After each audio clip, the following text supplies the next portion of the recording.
เข้าสู่ร่องเข้าสู่ห้องเข้าสู่ทางที่จะพ้นทุกข์การจะมาเป็นพระสัมมาสัมพุทธเจ้านั้นบัจจัยของง่ายเป็นสิ่งที่ยากลำบากหนักหนา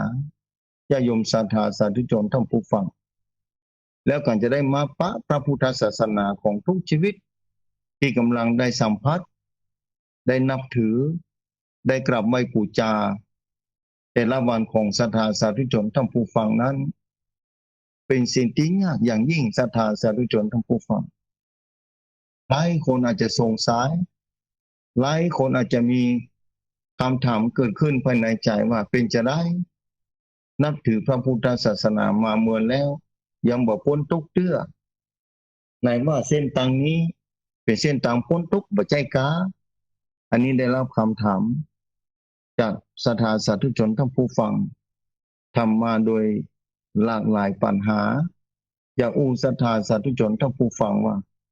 เส้นทางนี้แหละเป็นเส้นทางที่พ้นทุกข์แต่เมื่อเราเดินทางมาถึงจุดหมายแล้วมันจะไปพ้นได้อย่างไรศรัทธาขึ้นต้นไม้ระหว่างที่ขึ้นบัดแม่นเอาขึ้นไปเอาหน่วยมะม่วงมาเป้าต้นไม้ชนิดใดชนิดหนึ่งที่เราอยู่ระหว่างที่กำลังขึ้นอยู่นั้นหน่วยยังมาถึงเตื้อยังมาได้กินเตื้อแล้วเมื่อใดจะรู้รสชาติแล้วเมื่อใดจะรู้ว่าต้นไม้นั้นมีผลมีหน่วยทำให้เรากินแล้วมีความสุข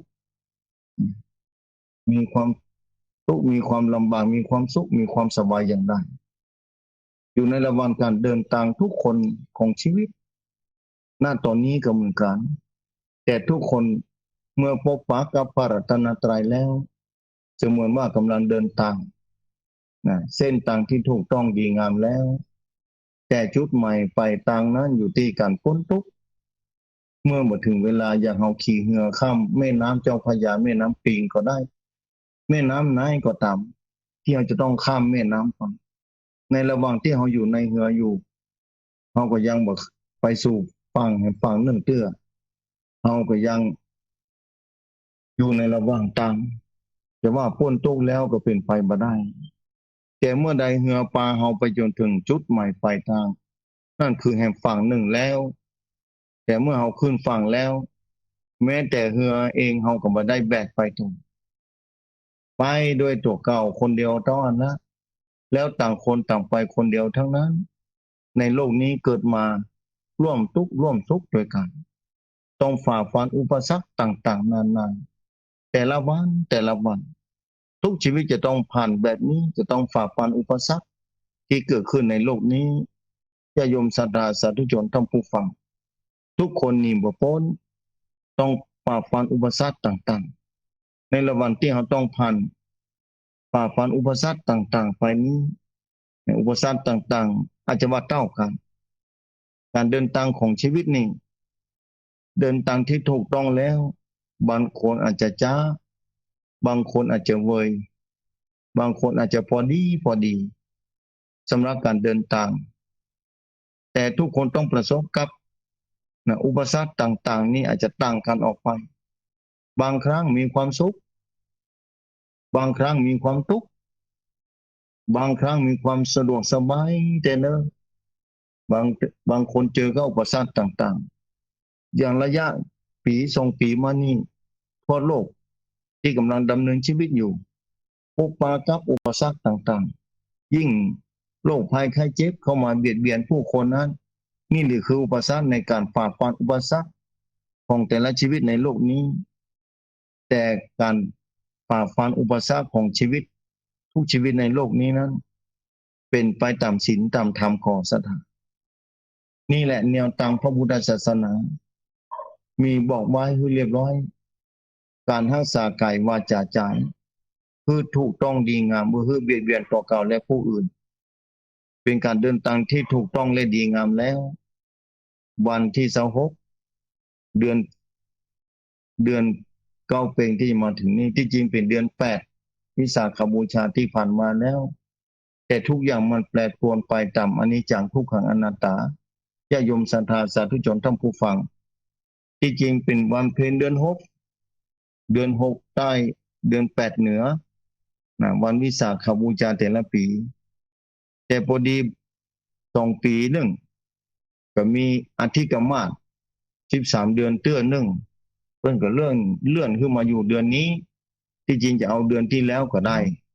แต่อันนั้นบ่ใช่สาเหตุสำคัญเท่าใดนะสาเหตุสำคัญมีความจำเป็นอย่างยิ่งของชีวิตอยู่ที่การเดินทางของชีวิตที่ถูกต้องตามที่พระสัมมาสัมพุทธเจ้าบอกไว้ด้านการดูแลกายวาจาใจวันที่26เป็นวันวิสาขบูชาวันที่ทั่วโลกเพิ่นยกย่องนานาอารยประเทศยกย่องคือเป็นวันสำคัญของโลกเพราะฉะนั้นญาติโยมศรัทธาสาธุชนทั้งผู้ฟังที่นับถือพระรัตนตรัยแล้วควรที่จะภาคภูมิและดีใจและควรที่จะประพฤติปฏิบัติในหน้าที่ของตัวเก่านั้นคือถูกต้องและดีงามแม้จะอยู่ในสภาพใดก็ตามการปฏิบัติธรรมนั้นไม่ได้ไปปฏิบัติที่อื่นปฏิบัติในร่างกาย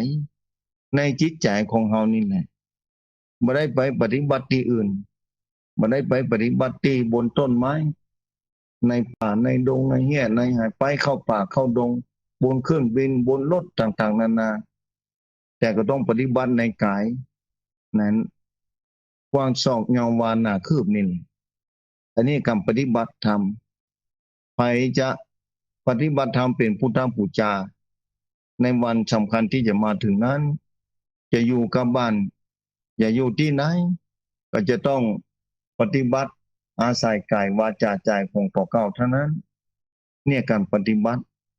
เพื่อจะน้อมจิตเพื่ออยู่กับที่เมื่อจิตเฮานั้นได้ตะล่อมคืออยู่กับที่แล้วจิตนั้นจะเกิดได้พักผ่อน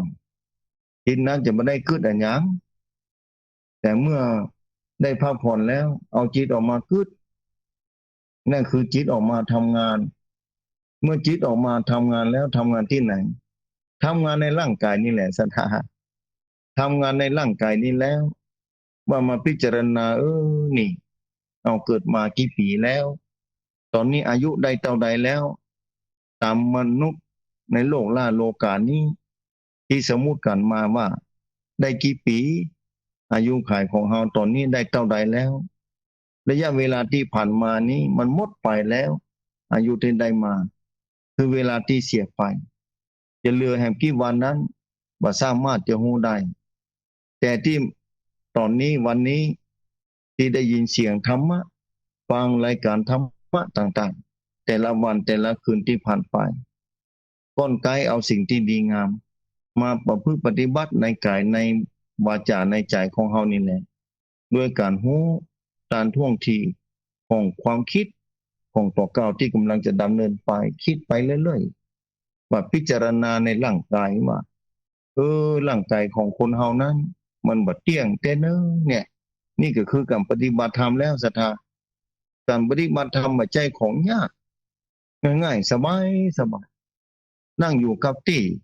จะเที่ยวไปไหนก็ได้จะทำมาหากินอย่างใดก็ได้คือการปฏิบัติธรรมทั้งนั้นแต่ขอรู้จิตความคิดของเฮาดวงนี้แหละจิตเฮาดวงนี้แหละความคิดของเฮานี่แหละมานั่งนึกว่าเนี่ยวันหนึ่งมันผ่านไปแล้ววันนี้แห่งวันหนึ่งที่ได้มาปะตะวันส่องแสงโลกโลกาอย่างเงี้ยอย่างใดดีก็จ้ากับชีวิตของเฮานี้มันหมดไปถึงวันนะวันนี้ได้ใหม่วันหนึ่งแล้วมันผ่านไปแล้วตอนอันนี้อายุได้มาเท่าใดแล้วจะเหลือแห่งกี่ปีก็สุดแท้แต่ก่อนที่จะจากโลกนี้ไปเราควรจะเอาอย่างไรดีกับร่างกายชีวิตแน่นอนเราจะต้องละจะต้องขว้างจะต้องทิ้งไว้บนโลกนี้สำหรับร่างกายที่ได้มานี้เพราะบุญกุศลอุดหนุนเตือนแต้มส่งอยู่เพื่อเอาได้ธาตุทั้งสี่คือได้ใจธาตุขันธ์นี้แต่ใจคือเป็นประโยชน์ที่สุดนั่นคือทานศีลภาวนานั่นคือการปฏิบัติธรรมมานั่งน้อมนึกถึงพระสัมมาสัมพุทธเจ้า พระองค์สร้างบารมีมาเท่าใดระยะเวลาอันยาวไกลกว่าจะค้นพระเส้นทางนี้แล้ววันที่จะมาถึงนี้คือวันวิสาขบูชาเป็นวันที่เราควรบูชาพระรัตนตรัยนั่นคือพระพุทธเจ้าพระธรรมเจ้าพระสังฆเจ้าแล้วเราจะปฏิบัติอย่างไรวันนั้นมีโยมทำมาก่อนในวันนั้นเพื่อรักษากายวาจาใจของพวกเราให้ดีที่สุดเท่าที่จะดีได้จะอยู่กับบ้านก็ได้จะไปที่วัดที่วาที่เปิดโอกาสให้ไปปฏิบัติธรรมแต่ให้อยู่เว้นระยะห่างเพราะช่วงนี้ตอนนี้โลกนี้มันมีภัยสปะอย่างที่เกิดขึ้นถึงแม้จะมีภัยสปะอย่างเกิดขึ้นกับในโลกนี้แต่เราก็สามารถจะปฏิบัติธรรมได้เพราะว่าการปฏิบัติธรรมไม่ได้อยู่ที่อื่นไม่ได้อยู่นอกกายการปฏิบัติธรรมอยู่ในร่างกายนี่การปฏิบัติธรรมอยู่ในจิตใจนี่แหละศรัทธาสาธุชนทั้งผู้ฟังเมื่อจะปฏิบัติบูชาน้อมเป็นพุทธบูชาถวายเป็นพุทธบูชาแด่พระสัมมาสัมพุทธเจ้าเราก็มาพิจารณาร่างกายเอาละวันนี้วันวิสาขบูชาบางคนอาจจะมีโอกาสทำบุญใส่บาตรบางคนคือแบบว่าประติมากรรมสวยงามมากเลยนะเนี่ยบูชาพระรัตนตรัยด้วยประทีปแสงไฟแล้วสมาทานศีลต่อหน้าพระสงฆ์แล้วก็มาพิจารณาว่าทานศีลภาวนานี่ทานก็คือทานแล้วศีลนี่กายวาจาใจดูแลวันนี้วันค่ำจะขอดูแลใจนี่ขอดูแลวาจานี้จะขอดูแลกายห้องนี้บ่ฮื้อเดือดร้อนบ่ฮื้อผิดศีลบ่ฮื้อผิดธรรมคืออยู่ในอาการที่ถูกต้องและดีงามวันหนึ่งกับคืนหนึ่งเป็นประโยชน์อย่างยิ่งญาติโยมศรัทธาวันวิสาขบูชานี้บางคนอาจจะปฏิบัติธรรมวันนั้นโยมท่านอาจารย์โยมทำมาถ้าเราจะถืออุโบสถศีล8นี่จะอยู่ที่บ้านได้ก่อนนี่มีศรัทธาทำมาแบบนั้นก็เลยบอกว่าโยมได้การปฏิบัติศีล8บ่ใช่ว่าจะต้องที่วัดก็น่าท่านอาจารย์เพราะว่าช่วงนี้เป็นภัยโรคภัยไข้เจ็บเกิดขึ้นทางวัดเปิ้นก็บ่ฮื้อไปบ่ฮื้ออยู่ระยะห่างกันฮื้อปฏิบัติแบบนี้จะไปอยู่ประชุมชุมนุมรวมกันอย่างแต่ก่อนนั้นมันบ่ได้แล้วเขาจะอยู่ที่บ้านแย่อย่างใดก็แย่อย่างใดศรัทธาอุโบสถศีลมีอย่างใดพ่อก็ทำพระสงฆ์องค์เจ้าควรจะอธิบายให้ฟังเป็นข้อแล้วก็อยู่ที่บ้านนี่แหละปฏิบัติไปนะถ้าเทียนบ่มีธูปบ่มีมือ10 นิ้วไว้3 วันตาตั้งดอกไม้ธูปเทียนปรับไว้บูชาพระรัตนตรัยบนที่หิ้งผ้าก็ได้บนเตินบนเฮือนก็ได้แล้วก็กลับไว้บูชาแล้วก็กำหนดว่าวันนี้ตั้งแต่ตะวันทอแสงมาจนถึงขณะนี้จะรักษาอุโบสถศีลนั่นคือศีล8เป็นพุทธบูชาวันหนึ่งกับคืนหนึ่งน่าจะอยู่ที่บ้านที่จองนี้จะบอกไปไหนถึงไปก็จะต้องรักษาให้ได้อันนี้ญาติโยมศรัทธาสาธุชนทั้งผู้ฟังเป็นการปฏิบัติบูชาไม่ได้ลงทุนอะไรสักอย่างศรัทธาปฏิบัติบูชาบางคนอาจจะมีโอกาสวันที่โรคภัยไข้เจ็บอาจจะเบาบางอาจจะบ่มีทางวัดเปิดโอกาสให้ไปและต้องใส่แมสใส่นี่ก็หูในการปฏิบัติธรรมอยู่แล้วมาพิจารณาเนี่ยโลกนี้มันลำบากหนักหนาแต่เนิ่นการเกิดมาในโลกนี้เป็นบุญแต่การเป็นมนุษย์เนี่ยมันทุกข์อยู่เอาแมสมาปิดหูดังหายใจลำบากแต่เนิ่นหายใจบ่ค่อยสะดวกถ้าอยู่บ้านคนเดียว2 คนหูกันอยู่ว่าทุกคนบ่เป็นไข้บ่เป็นเมื่อยบ่เป็นโรคภัยไข้เจ็บก็สามารถที่จะเปิดหน้าเปิดตานี่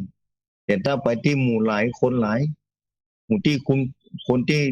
ประชุมชุมนุมกันก็จะต้องปิดหน้าปิดตานี่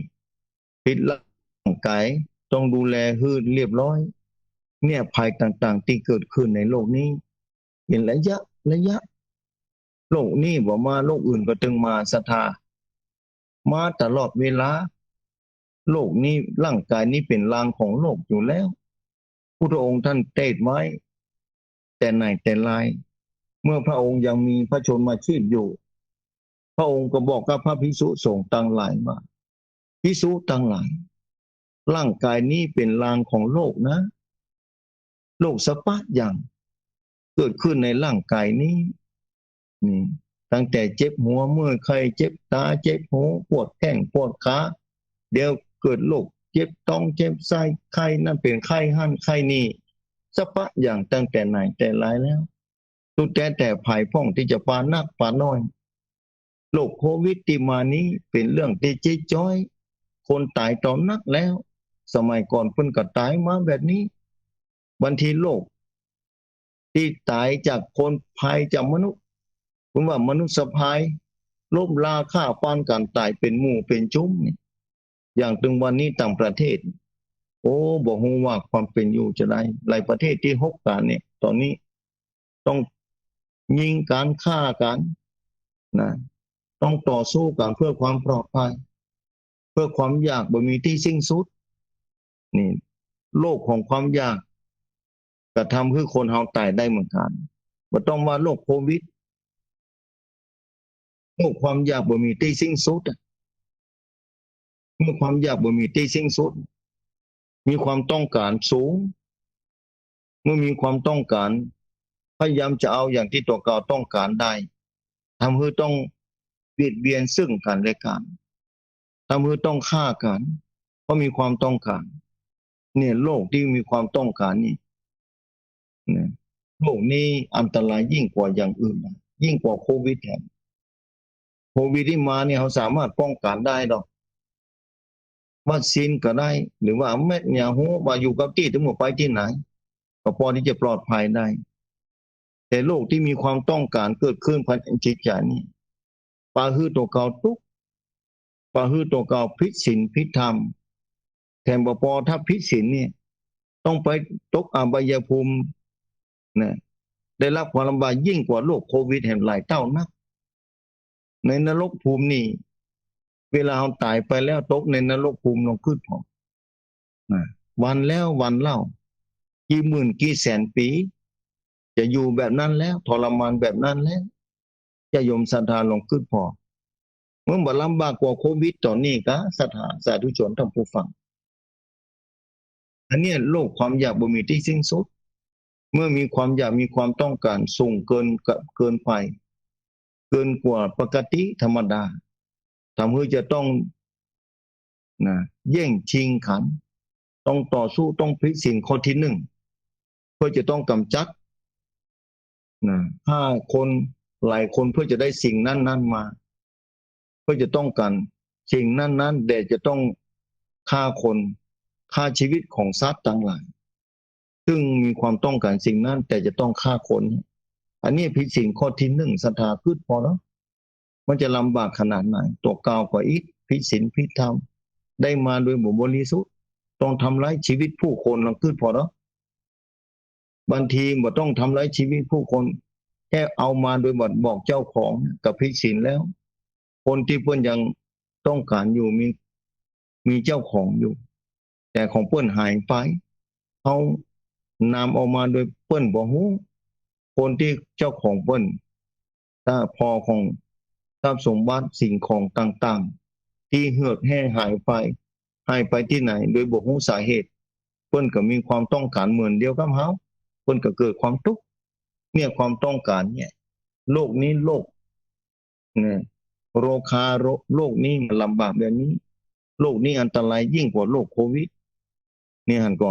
โลกนี้ถ้าเกิดขึ้นเนี่ยโลกของความอยากปาฮือสังคมเดือดร้อนชีวิตผู้อื่นเดือดร้อนปกเก่าก็เดือดร้อนด้วยนะสถาแต่บ่พอนี่ถ้ามีความต้องการมีความอยากที่จะต้องก้าวไก่สิทธิเสรีภาพนะบ่ยำเกรงต่อความดีงามต่างๆอาจจะผิดศีลข้อที่สามข้อที่สี่ก็จะตัวมาเมื่อมีความต้องการแต่กรรมแต่ย่อมจะต้องอู้ออกไปเมื่ออู้ออกไปโดยบ่ถูกต้องและดีงามแล้วก็ย่อมผิดศีลธรรมข้อที่สี่เป็นแน่แท้คืดเอาเธอศรัทธา ยิ่งมีความต้องการที่บ่ถูกต้องดีงามเนี่ยอย่างศีลข้อที่ห้านี่เป็นศีลที่ข้อที่ทำให้มนุษย์คนเฮาประมาททำผิดสิ่งอย่างอื่นได้หมดหรอกคือพอศรัทธาสาธุชนทั้งผู้ฟังเนี่ยโลคาพยาธิตัวนี้อันตรายยิ่งกว่าอย่างอื่นได้หมดในโลกนี้คือเอาเถอะศรัทธาเพราะฉะนั้นวันวิสาขบูชาที่จะมาถึงนี้อย่างน้อยที่สุดคือเป็นวันที่สงบเรียบร้อยสวรรค์หนึ่งสำหรับชีวิตของตัวเก่าบ่ได้ไปไหนก็สามารถจะประกอบบุญให้เกิดขึ้นได้เพราะว่าเราอยู่กับที่บุญเกิดขึ้นจากการรักษาศีลนี่เราคือพอถ้าเรารักษาศีลบุญก็ได้นะทานศีลภาวนาก็ปากันไปวัดไปวาใส่ขันแก้วตังสามนะเขาตอกดอกไม้เพื่อเป็นอมิสแม้จะเป็นอมิสบูชายังดีกว่าเกิดมาในโลกนี้บ่มีพระรัตนตรัยบ่ได้บูชาอย่างสักอย่างนะพระรัตนตรัยหมดจากโลกนี้ไปแล้วเพราะฉะนั้นถ้าไปปาใส่ตอนที่พระรัตนตรัยบ่มีแล้วน่าสงสารตัวเก่าเกิดมาบ่ปะเส้นต่างที่จะพ้นทุกข์แล้วแต่เมื่อมาปาเส้นต่างพ้นทุกข์อย่างอู้คือฟังตะกี้ว่าเราจะต้องโดยตามเส้นทางพระรัตนตรัยนี้นะในที่สุดนะย่อลงมาง่ายๆดูแลใจบ่ฮือเบียดเบียนต่อเก่าผู้อื่นบ่ฮือไปอู้ร้ายเก่าร้ายกับคนอื่นบ่ฮือไปนะเอาทรัพย์สินสมบัติมือแข้งขาเอาเนี่ยไปรบกวนคนอื่นไปทำร้ายคนอื่นดูแลจิตใจของตัวเก่าให้ดีที่สุดศรัทธาเนี่ยญาติโยมศรัทธาสาธุชนท่านผู้ฟังทุกท่านเนี่ยอะไรเมื่อป้าเส้นต่างนี้ที่เพิ่นบอกว่าอันนี้เป็นเรื่องของความทุกข์นะได้มาเป็นมนุษย์นี่เป็นบุญอย่างยิ่งแล้วแต่เมื่อมาเป็นมนุษย์แล้วจะมารู้จักศีลธรรมศีลธรรมอยู่ที่ไหนท่านอาจารย์ว่านั้นศีลห้านี่เป็นของทุกคนกะศีลห้านี่เป็นปกติของทุกคนในโลกนี้ผมว่าจะอยู่ในศาสนาในลัทธิใดในโลกนี้ถ้าบ่มีศีลปกตินี่ของชีวิตมนุษย์แล้วคนนั้นเขาบ่สามารถที่จะอยู่ใกล้ได้เพราะคนนั้นจะฆ่าเขาเมื่อใดก็ได้จะนำสิ่งของเขาบ่ทำเขาเมื่อใดก็ได้เราคิดเอาศรัทธาผิดศีลผิดธรรมนี่จะอยู่กันด้วยความลำบากยากแค้นมีความลำบากมากล้นอย่างถึงวันนี้ที่ลบราฆ่าฟันกันถึงวันนี้ก็มาจากการขาดศีลธรรมนะบุญจับย้ำยั้งจิตใจตัวเก่าที่จะไปกระทำความชั่วโอ้ลำบากศรัทธาสาธุชนทั้งผู้ฟังเมื่อวันวิสาขบูชาเนี่ยทั่วโลกควรยกย่องว่าเป็นวันสำคัญของโลกแม้ตอนนี้เนี่ยอาจจะผิดพลาดไปด้วยกันมาเลื่อนมาอยู่เดือนเก้าเป็นเดือนเจ็ดใต้วันวิสาขบูชาคือวิสาขบูชานั้นนะ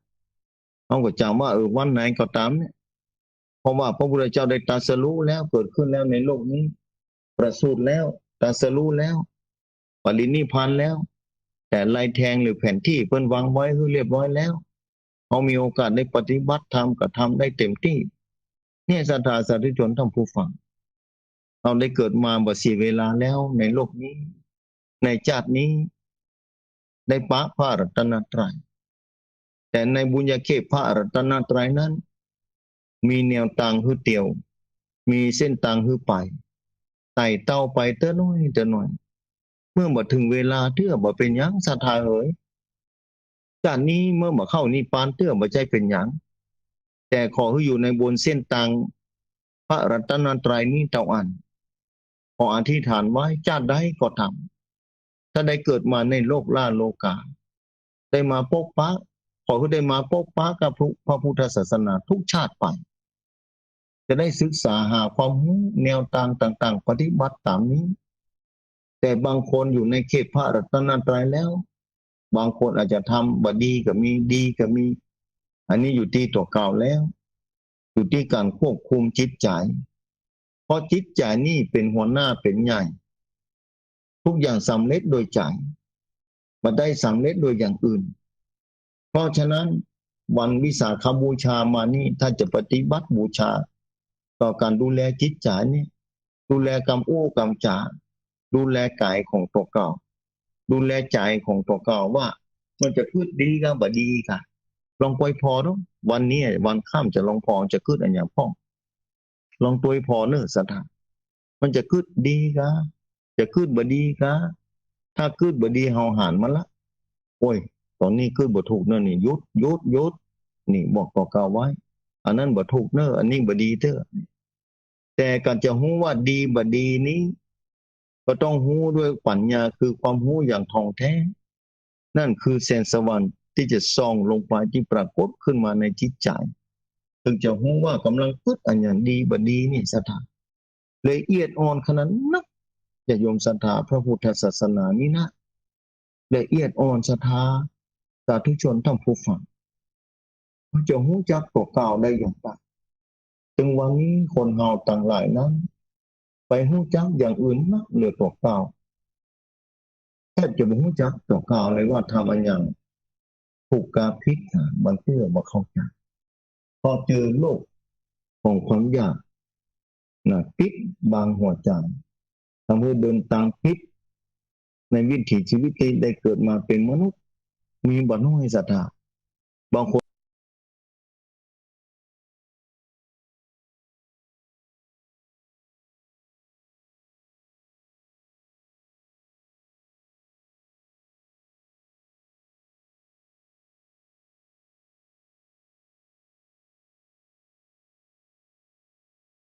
40ปลายแล้วโทรมาท่านอาจารย์จะยังไงอยู่กับสังคมแบบนี้เนี่ยคงจะไปบ่รอดบอกว่าหาอยู่ที่สังคมในโลกนี้สังคมที่ดีก็มีอยู่ว่าใจจะเป็นแบบนั้นหมดแต่เราก็ต้องดูแลจิตใจเอาชนะจิตใจนี้ล้อมหัวไว้บ่ให้จิตใจออกนอกหัวอืมล้อมไว้โดยสติและปัญญาล้อมไว้โดยสติและปัญญาป้องกันไว้เมื่อมีสติเมื่อใดปัญญาก็เกิดมานะว่าเราจะทำอันอย่างลงไปอย่างลงไปพูดอันอย่างไปนี่ต้องพูดให้ถูกต้องดีงามเนี่ยญาติโยมศรัทธาแล้วเส้นทางพระรัตนตรัยพระพุทธศาสนานี้หลายคนนี่สามารถจะเข้ามาพิสูจน์ได้ตลอดเวลาเปิดโอกาสให้พิสูจน์เปิดโอกาสให้มาค้นคว้าเนี่ยพระพุทธศาสนามันดีแบบนั้นศรัทธาดีแบบนั้นจะแต่พระรัตนตรัยนี้ญาติโยมศรัทธาสาธุชนทั้งผู้ฟังให้มาเกิดพบปะจงนำป่าเตียวตายไปเส้นนี้ก็ก้อยเตียวตายไปด้วยสติอันรอบคอบด้วยปัญญาที่พัฒนาขึ้นมาเต้อน้อยคือสว่างสวายแล้วก็ก้อยเตียวไปจนถึงจุดใหม่ปลายทางในพระรัตนตรัยที่บ่งบอกไว้นั่นคือการพ้นทุกข์ตราบใดเมื่อเรายังบ่พ้นทุกข์เถื่อก็ขอให้รักษาศีลธรรมไว้แม้จะโจรจะทุกข์อย่างใดก็ตามไม่จะทุกข์ลำบากอย่างไรก็ตามแต่จิตนั้นคือมีที่เกาะยึดเหนี่ยวในคุณพระรัตนตรัยยึดเอาในการประพฤติปฏิบัติโดยใจของตัวเก่าไว้คือแน่นเนี่ยคือมันมั่นศรัทธาสาธุชน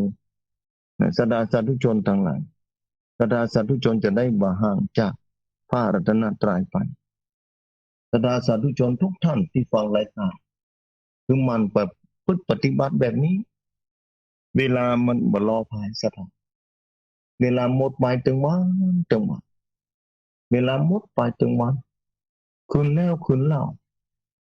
วันแล้ววันเล่าเดือนแล้วเดือนเล่าปีแล้วปีเล่ายิ่งศรัทธาทั้งหลายอายุนักมาเท่าใดเวลาก็หมดไปเท่าอันนี้เป็นเครื่องหมายเลยอายุที่ได้มาเป็นเครื่องหมายเวลาที่เสียไปเวลาที่หลงเหลืออยู่ตั้งหน้านี่แหละศรัทธาสาธุชนทั้งผู้ฟังแต่จะเหลือกี่วันกี่เดือนกี่ปีภัยบ่สามารถจะรู้ได้แต่เมื่อยังมีลมหายใจตอนนี้เป็นผู้ที่โชคดีทุกคนในวันนี้ทุกคนเป็นผู้ที่โชคดีเพราะจะมีลมหายใจคือได้หามอยู่คือได้พออยู่มีลมหายใจคือได้หายใจอยู่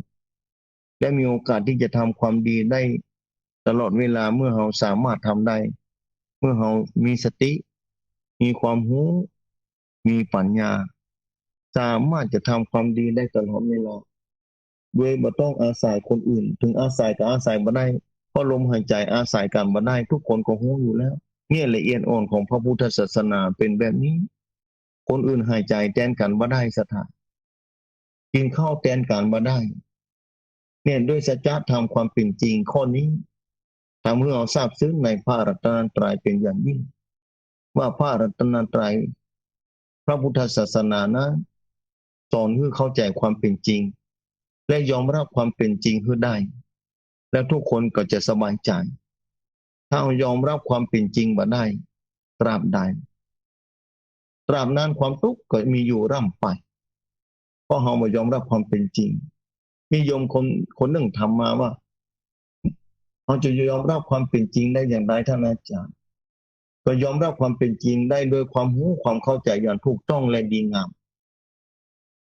เข้าใจสรรพสิ่งเนี่ยการเรียนรู้นี่แหละมีความจำเป็นเพราะฉะนั้นพระรัตนตรัยมีคือเรียนรู้อย่างหลักธรรมะนี่ธรรมะคือคำสอนบอกเล่าสู่กันฟังคือพอรู้แล้วต้องปฏิบัติตามนะปฏิบัติตามนั้นจะโยมศรัทธาสาธุชนทำผู้ฟังเมื่อเวลามาหมดไปศรัทธาจะเงี้ยอย่างใดได้ชีวิตก็ล่อยหล่อลงไปถึงวันเมื่อหนุ่มเมื่อแน่อย่างที่เคยอู้เป็นประจำเมื่อเป็นวัยรุ่นก็ดีเมื่อน้อยก็ดีใหญ่ขึ้นมาเนี่ยทุกอย่างสุขภาพพลานามัยแข็งแรงทำอย่างได้หมดจนลืมไปว่าจะต้องแก่จนลืมไปว่าจะต้องตายบางทีลืมไปว่าห้องคงเจ็บป่วยมือไข้รออยู่ทางหน้าแล้วเมื่อ10 ปีก่อนพระจะรู้ว่าวันนี้หน้าปีนี้จะมีโรคโควิดจะเข้ามาแบบนี้ใครก็บ่ได้เตรียมตัวไว้ได้ศรัทธาทุกคนก็บ่รู้ไว้ล่วงหน้าบางคนบ่สามารถจะรู้ได้แต่เมื่อปรากฏแบบนี้เราสามารถรู้ว่าตอนนี้เรามีลมหายใจอยู่ตอนนี้เรามีร่างกายมีชีวิตอยู่เมื่อเรามีร่างกายมีชีวิตอยู่นั้นศรัทธาสาธุชนทั้งผู้ฟังอันนั้นแหละคือเครื่องหมายลมหายใจนี้เป็นเครื่องหมายแท้ๆศรัทธาเป็นเครื่องหมายของที่เราจะมีโอกาสทำความดีได้เต็มที่ลมหายใจเป็นเครื่องหมายสำคัญอย่างยิ่งของชีวิตลมหายใจเป็นเครื่องหมายมหาศาลและมีค่าอย่างยิ่งลมหายใจนี่เราบ่สามารถจะไปหาซื้อได้ที่ไหนศรัทธาทางออกซิเจนที่ซื้อที่หมอนำมาช่วยผู้คนออกซิเจนแม่นอันนั้นมาช่วยไว้พยุงไว้บ่ได้แต่เมื่อใดร่างกายมันเสื่อมลงไปแล้วเมื่อใดสุขภาพบ่ได้แล้วจะซื้อออกซิเจนมากี่ถังก็ใส่บ่ได้แล้วเพราะร่างกายบ่ไหวแล้วตอนนี้ร่างกายไหวเพราะอาศัยธาตุทั้งสี่ประชุมจุมนุมกันเพื่อดำเนินไปได้นี่แหละเป็นโอกาสดีของทุกคนที่จะทำความดีที่จะสร้างบารมีกับตัวเขาได้ศรัทธาสาธุชนทั้งผู้ฟังก็ค่อยดำเนินไปสร้างไปแม้เราจะชราภาพมากแล้วชีวิตผ่านร้อนผ่านหนาวมานักชีวิตผ่านวัยหนุ่มวัยน้อยวัยกลางคนมาวัยแข็งแรงมาผ่านมาแล้วตอนนี้อยู่ในระหว่างที่คร่ำคร่าตอนนี้อยู่ในระหว่างที่ถ้าเป็นต้นไม้นี่มันเซิงมันเนิ่งไปแล้วแต่บ่เป็นหยังถ้าเป็นตะวันนี้ก็พุ่นน่ะปลายไม้พุ่นละเนึงใกล้จะริบหรี่ทอแสงลงไปแล้วจะริบหรี่จะแสงค่อยๆจะหลีลงมาแล้วคือมีสติคือหูตัวนี้หูร่างกายตอนนี้บ่ไหวแล้วเนอะแต่พอลมหายใจตันอยู่นึกถึงความดีที่ตัวเก่าได้ทำไว้ได้อยู่มันนึกมันพอลมหายใจมันทำความดีด้วยการฝึกในสิ่งที่ดีแล้วทุกอย่างก็จะเป็นไปตามที่เราต้องการในเส้นทางการพ้นทุกข์แม้ชาติหน้าจะต้องมาเกิดแทนเพื่อมาเกิดในบุญญาเขตพระรัตนตรัย ได้มาปาเส้นทางที่ถูกต้องและดีงามของชีวิตอันนั้นแหละคือความปรารถนาที่ถูกต้องแต่ถ้าศรัทธาเกิดมาชาติหน้าเนี่ยแม้ศรัทธาจะรวยมหาศาลแต่ความเข้าใจที่ถูกต้องและดีงามมาเกิดขึ้นในหัวใจศรัทธาก็จะมีความทุกข์อยู่ดีแม้จะมีรวยมหาศาลถ้าบ่เข้าใจศีลธรรมบ่เข้าใจความเป็นจริงของชีวิตที่ถูกต้องและดีงามพอโลกถึงวันนี้เปิ้นลบราฆ่าฟันกันนะเพราะมีความยากนี่แหละเพราะเราบ่เข้าใจความพอดีที่เกิดขึ้นภายในจิตใจจะหันได้ชัดเจนเนี่ยประเทศเมียนมาใกล้บ้านพี่เมืองน้องเฮานี่แหละศรัทธาข้างๆประเทศเฮานี่เนี่ยบ่ได้นี่ถ้าเป็น4ครั้งนี่มาถูกกันแล้วแม่น้ำสารวินยิงปืนกันแล้วนี่ต้องอพยพหนีกันเพราะอย่างเพราะมาจากมันที่เพราะมาจากคนเดียวก็มีคนกลุ่มเดียวก็มีเพราะมีความต้องการมีความห่วงแหนสิ่งที่ได้มาแล้วมีความป้องกันตัวเก่าที่ได้มานึกว่าจะเอาจะเก็บไว้ได้ตลอดชีวิตตลอดชาติไปแต่หารู้ไหมว่าทุกอย่างในโลกนี้มันบ่เที่ยงมันทนสภาพเดิมบ่ได้ร่างกายเขานี้จะต้องละไว้โลกนี้จิตดวงหนึ่งจะต้องจากโลกนี้ไปสู่ภพภูมิใหม่แล้วสิ่งที่ได้มาในโลกนี้เอาไปโดยบ่ได้สักอย่างนอกจากบุญและบาปกุศลกรรมและอกุศลกรรมที่จะติดตามเราไปทุกภพทุกชาติศรัทธาเพราะฉะนั้นวันสำคัญของโลกวันวิสาขบูชาเป็นวันที่ควรที่จะประพฤติดีงามแท้ๆสักวันหนึ่งในชีวิตที่ได้เกิดมาพระพุทธศาสนาดำเนินไปท่ามกลางเวลาที่หมดไปศรัทธาเวลาหมดไปนี่จะมีกล้าคือกับตัวเขาในการคือการหาศาสินภาวนานะเร็วพอเวลาศรัทธาต่างหลายจะได้เปิดสายคือศรัทธาแล้วได้อู้จากับศรัทธากับ3-40 นาทีละจะเปิดคือศรัทธาได้อู้จาโทรเข้ามาเนาะเมื่อข้ามปุ่น2 ทุ่มถึง4 ทุ่มมาพบปากัดธรรมะจากยอดดอยดำเนินรายการ2 ทุ่มถึง4 ทุ่มเป็นประจำทุกวันอาทิตย์ศรัทธามาอู้จากันแบบนี้แหละศรัทธาพวกเราอยู่ในโลกนี้ทุกคนนี่บ่พ้นจากกันเวลาที่หมดไปทุกคนนี่บ่พ้นกับร่างกายที่เสื่อมโทรมไปทุกคนนี่บ่พ้นกับถ้าสมบัติเหล่านี้เอาไปบ่ได้ทุกคนจะต้องปล่อยวางลงแบมือออกไปในที่สุดแต่ก่อนที่จะแบมือออกมานั้นก่อนที่ลมหายใจจะจากร่างกายนี้ไปขอให้มีสติและปัญญาควบคุมดูแลจิตใจให้ดีที่สุดเท่าที่จะดีได้เนาะศรัทธาเนาะต่อไปก็จะเปิดสายให้ศรัทธาโทรเข้ามาอู้จากันบางคนใครโทรอู้จากันนะใครอู้ใครจากันให้ตักไตปลาสายกันนะเพื่อทำความรู้จักเพราะว่าการคุ้นเคยเป็นญาติอย่างยิ่งนะญาติโยมศรัทธาสาธุชนทั้งผู้ฟังขอให้ญาติโยมศรัทธารักษาศีลปฏิบัติธรรมไปเนอะนะศรัทธาเอาโอกาสนี้จะเปิดสายคือศรัทธาได้โทรอู้จากันเข้ามาใน089-998-3328เดี๋ยวก่อนเนอะจะเปิดอันนี้ปิดไปเดี๋ยวจะเปิดกรรมเดี๋ยวก่อนรอสักกรรมเนอะศรัทธาเนาะภายที่ยังฟังธรรมะหยุดเจ้านี้นะจะได้โทรเข้ามาอู้จากันเนาะศรัทธาสาธุชนท่านผู้ฟังเอาเนอะจะเปิดสายก่อนเนอะศรัทธาเนอะที่ฟังอยู่ที่บ้านที่ใดก็ตามญาติโยมศรัทธา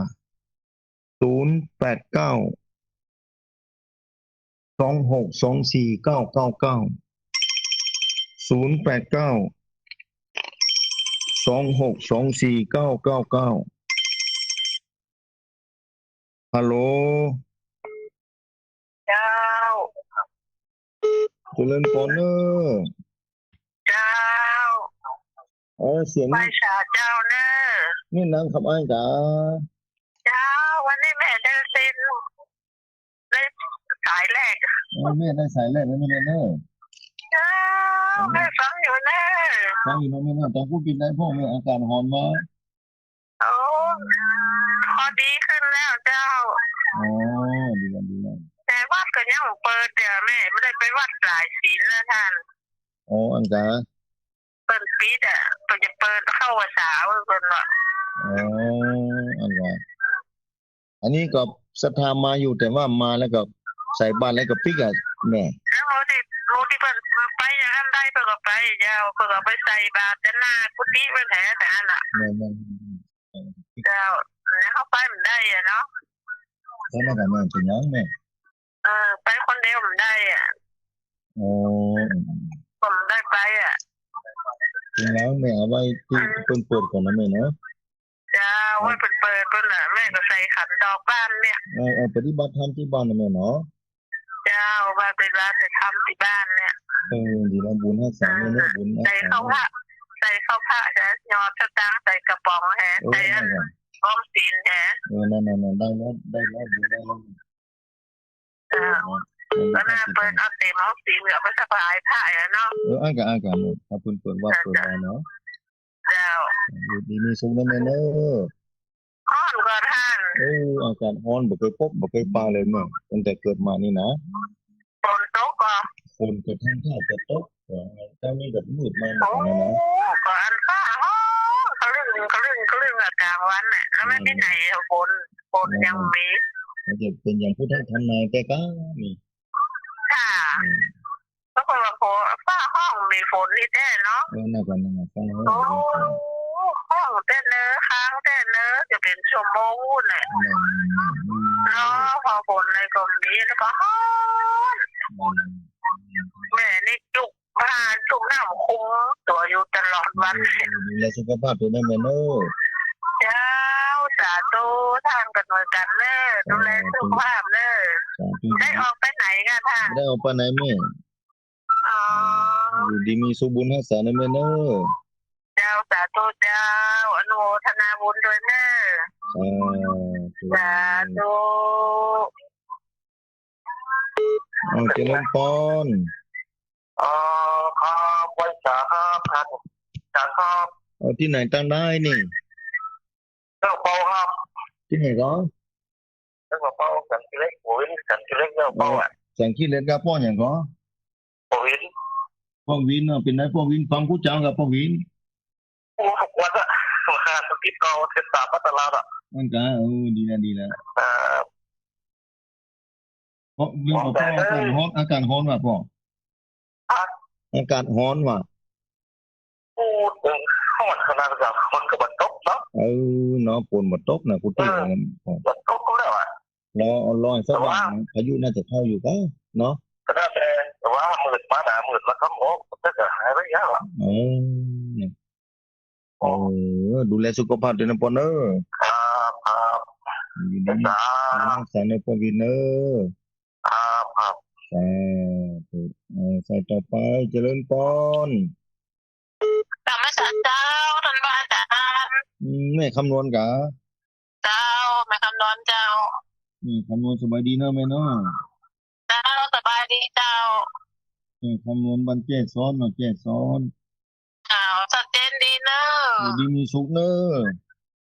เจ้าพระพุทธศาสนาในเจ้าเบ้มอย่างไงเต่าเนาะเจ้าเนาะ ตึกพระพุทธศาสนานี่แหละ เจ้าอย่างตึ้มเต่าซากอย่างเจ้า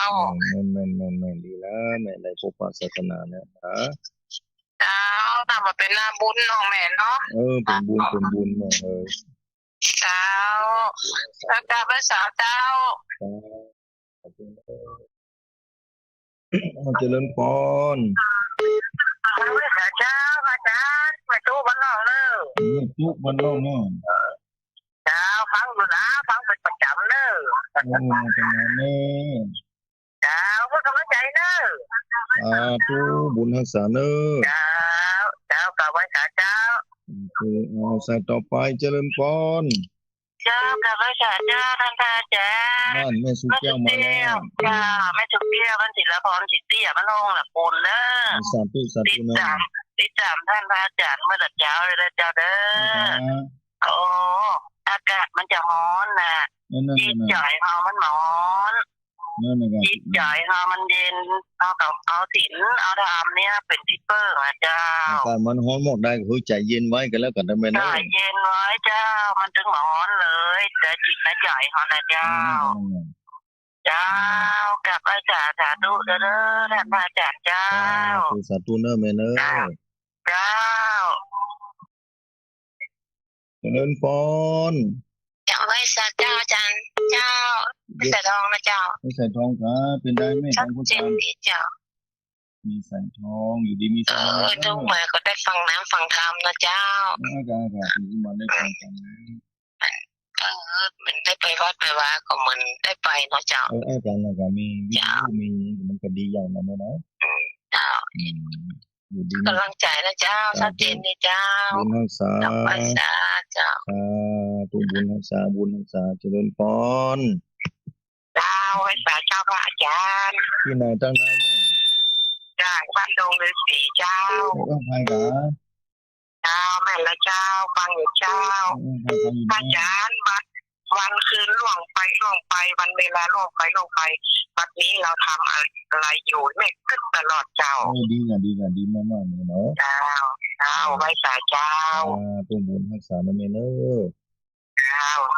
สาธุมีพวกเราบ้านโฮงนะบ้านดงฤาษีเจริญพร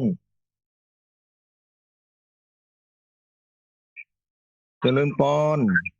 ไว้สาเจ้าทางอาจารย์เจ้าจัดที่ไหนตั้งไหนถ้าเพนก็ช่วยชีวิตกระจังเด้อนี่เพนรับจ้างนี่เพนกระจังนี่เป็นมาเป็นนั่งจัดจินเด้อเจ้าจัดจินเนาะการทำการปฏิบัติธรรมในอันนี้เนาะอันอาจารย์เนาะนั่นโอ้จะเป็นเศษเป็นจังเนาะตรงนี้อันแปะทางอันอาจารย์เจ้าอยู่ดีมีสมบัติเพนเนอร์เจ้าอาจารย์เจ้าเป็นอาจารย์เจ้าบุญรักษาใส่ต่อไปเจริญพรไว้สาเจ้าอาจารย์อันนี้โดยต่อต้นเจ้านี่ขายแน่เหมือนอาจารย์ว่าเนาะโควิดนี่ก็ได้หัวเข้าความอยากของมนุษย์เนาะอาจารย์เนาะอยากได้อยากมีอยากได้ของเกินเป็นของสวยแม่อันตรายขนาดนั้นความอยากทำผิดศีลธรรมจากฟังอาจารย์พูดแล้วก็ช่วยจ้ะดีกันฟังธรรมะกูเจ้าเนาะแม่เนาะเจ้าฟังธรรมะแล้วก็มีพระธรรมวัดเจ้าที่ไหนก็แถวกลางก็เนี่ยภาษาอังกฤษทางบุญดอนเนี่ยทางบุญดอนนี่ทำวัดเจ้าของวัดพระธรรมกายดีแล้วกันอนุโมทนาเนาะเจ้าอนุโมทนาบุญโดยท่านโดยนะเจ้าที่มาให้ความรู้กับญาติโยมเจ้าสาธุเนาะรักษาสุขภาพเด้อท่านเด้ออากาศร้อนบึกกระเย็นอากาศบุดเย็นเนาะอยู่ดีมีสุขบุญรักษาเด้อสาธุเจ้าสาธุเจริญพรครับผมกับไพศาลครับท่านอาจารย์วรรณชัยชยานันโทครับผมสาธุเน้ออมเน้นรักเน้อนี่สาเน้อครับฟังอยู่เน้อฟังอยู่วันนี้จริงจะได้พ่อวันนี้เอาในอาจารย์เนาะวันนี้ได้ฟังโรคหน้าหัวเนาะมันโควิดนี่ย่ำเต่าคนเอาเตือนเนาะมาเต่าคนเอาเตือนเนาะครับวันนี้ก็จะได้ก็เป็นกำลังใจเนอะถ้าว่าเมื่อขับเมื่อลงมาก็ปลอดภัยถึงไปถึงปีกนะครับเนอะขอบคุณอนุโมทนาเนอะเนอะครับผมสาธุเนอะสาธุเอาใส่ต่อไปเจริญพรไว้ตาบ้าจ้าไม่รีกไม่รีกันอยู่นะเจ้าหอนได้ออกว่าเนี่ยใจฮือเย็นคนน้อยคงถ้าจะตัวดีเนาะต้มนะมืดมาได้ใจฮือใจเย็นวันเนอะตอนนอกเจ้าปากบ้างข้าสันเย็นเจ้าใจเจ้าดีแล้วแล้วเนี่ยมองที่เจ้าเนี่ยมองดีแล้วเนี่ยก็แต่เราเนี่ยก็จะช่วยอะไรนี่นะอย่าโอชูบ้าเนาะโอชูบ้าเอาของที่จะใครก็ได้เรา คู่เรามีคู่ทำงานนะผมแล้วเดี๋ยวก็คู่อยากดู อ๋อธรรมดาละก็จะเจ้าอ๋อถ้าจริงดีนะเจ้าสาธุสาธุแต่ว่าเจ้า089262499สถาอากาศมันร้อนนะอันนี้คณะสดาบันห้วยโทกนะไม่ลิบันห้วยโทกเพิ่นบอกว่าอากาศร้อนภาษาปากยอเนอะภาษากะเหรี่ยงโปเนอะ อากาศมันร้อนสถาแต่ใจจะไปร้อนกันแล้วกันควบคุมจิตใจไว้ดีๆนะถ้าร้อนตอนนอกเนี่ยไปอาบน้ำอาบท่ามันก็เย็นลงนะแต่จิตใจนี่จะต้องเอาน้ำทำคำสอนมาอาบให้มันเย็นเนาะสถาเนาะเอาครับใส่ก่อนเจริญพรไว้จ้าหาครูครับมีคนนั้นประเทศคนแดงคนน้อยจริงนะครับนี่จังหวัดน่านพวกนั้นนาน้อยพวกนั้นเนาะพี่สาวเราฟังหาครูประจำได้ยินเสียงโม้หมดใจที่เขา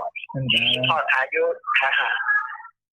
คนนั้นก็สิ่งดีกับคนนั้นครับรู้สึกว่าประโยชน์นี้ครับก็เราอยู่ในสิ่งที่นะครับแต่มันจะบอกเป็นยังครับเนาะเป็นยังพ่อเลยอยู่ดีมีความเหนื่อยล้ามีความมันนี่เนี่ยเขาจะอยู่ในสิ่งที่นะครับในสิ่งห้าเราจะเป็นรู้ครับเราทันครูเข้าไปดีแล้วเราอยู่ในสิ่งห้าก็ดีแล้วพ่อเอ๋ยบุญรักษาเนาะบุญที่ด้วยโลกนะนี่ยังก็โลกยังไม่ต้องกลัวเลยนะเอาสิ่งเราทำเป็นรักครับนั่นน่ะกลัวใจตัวก้อนนี่ไงพ่อเอ๋ยโลกนี่มันกลัวเจ้าใจตัวก้อนใจคนเฮานี่อันตรายเหลือโลกก่อนนะคือดีมีสุบุญรักษาในปอนเนอร์ภาษาครับขอท่านคุณดีมีชุดอะไรมันเน้นย้ำให้เป็นลมโผล่ลมใจแก่ไม่ต้องการต่อไปครับสาธุญาโยมศรัทธาสาธุชนท่านผู้ฟังเวลาก็ได้จะหมดลงไปแล้วนอนศรัทธาเนาะคงจะห้ามใส่แต่เพียงเท่าอ่านก่อนเดี๋ยวเมื่อค่ำปากันเวลา20 ทุ่มญาโยมศรัทธาสาธุชนท่านผู้ฟัง20 ทุ่มเมื่อค่ำนี้ปากันนะภาคเจ้านี้เวลาได้หมดลงไปแล้วนะเวลาได้หมดลงไปมาปากันเวลา20 ทุ่มรายการธรรมะจากยอดดอยศรัทธาสาธุชนท่านผู้ฟังขอฝากไว้อากาศมันจะอบอ้าวเท่าใดก็ตามแต่ขอให้ดูแลจิตใจบ่ให้อบอ้าวตามอากาศกันแล้วกันวันนี้ขอนำรายการจัดท่านผู้ฟังไปก่อนรายการธรรมะจากยอดดอยภาคเจ้าก่อนอื่นใดก่อนจะจบรายการนี้ก็ขอขอบคุณเจ้าของสถานีทุกสถานีในเครือข่ายคลื่นสีขาวเพื่อชาวประชาที่นำรายการนี้ออกคือญาติโยมศรัทธาสาธุชนท่านผู้ฟังบุญใดเกิดขึ้นจากการกระทำด้วยใจวาจาใจหรือได้กูได้จาอูธรรมะคือญาติโยมศรัทธาฟังจะเกิดขึ้นน้อยนิดก็ตามขอคือเจ้าของสถานีทุกสถานีได้รับ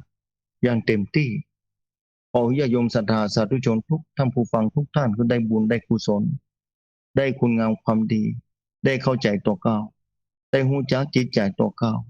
ได้ดูแลตัวเก้าได้พอลมหายใจตัวเก้าขอให้บุญกุศลเหล่านี้ปกปักรักษามูลศรัทธาสาธุชนท่านผู้ฟังคือปลอดภัยจากสิ่งต่างๆสิ่งเลวร้ายที่จะเกิดขึ้นกับชีวิตพบมาแต่สิ่งที่ดีงามในชีวิตคือมีความปลอดภัยอยู่เย็นเป็นสุขทั่วหน้ากันอายุวันโนสุขังพลัง